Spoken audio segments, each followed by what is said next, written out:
So I naturally have M-shaped lips. See how it goes up, down, up, down? That's just how my lips are naturally. Everyone has different shaped lips, but mine kind of look like an M. But lately I have been really liking O-shaped lips. It's just kind of like model, just kind of like more snatched and pouty and more sultry. And in this video, I'm gonna show you how you can make it look really natural and suit your face with lip liner. It's really quick, really easy, it takes 2 minutes. Let's do it.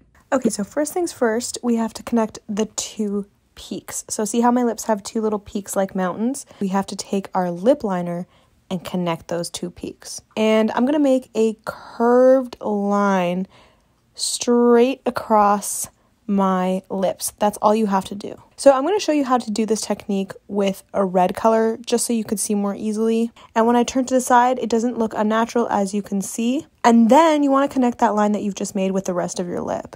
See how it kind of looks messy right now? Don't worry about that at this point because we're going to fix that in a second.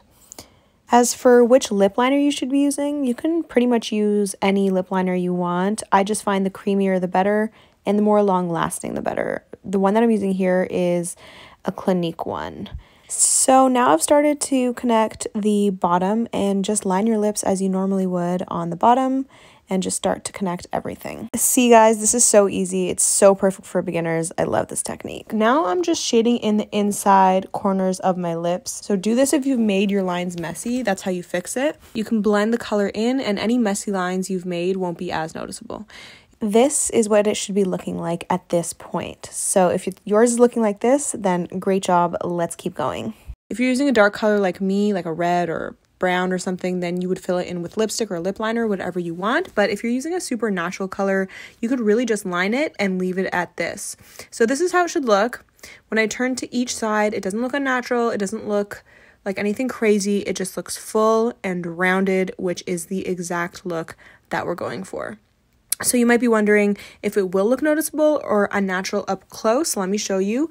When you look close up, you can still see the form of my Cupid's bow.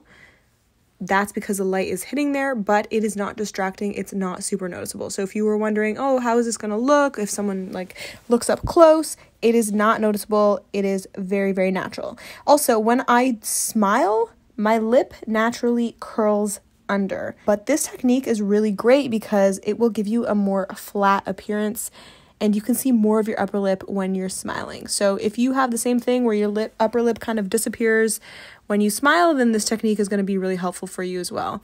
And then yeah, here's what it looks like with a beige natural color. You can use a tone that is exactly your lip color or maybe even a little bit darker. And since I am going slightly darker with this look than my natural lip, I'm just going to use a brush to blend this in. I'm literally just using a pointed pencil eyeshadow brush because it gives me more precision than if I were to use my finger. But you can use any blending tool that you want. And that is the final look. So that is it. This is how they turned out. Hopefully you guys found this helpful. This is something that you can wear with a dark color like I showed or a natural color just like this. We went from an M-shaped lip with a very pronounced Cupid bow to a more O-shaped lip that gives you a sultry, pouty, yet natural look. Hopefully this was helpful. Let me know in the comment section if it was helpful. And if you do try it, let me know in the comment section as well. How did it work out for you guys?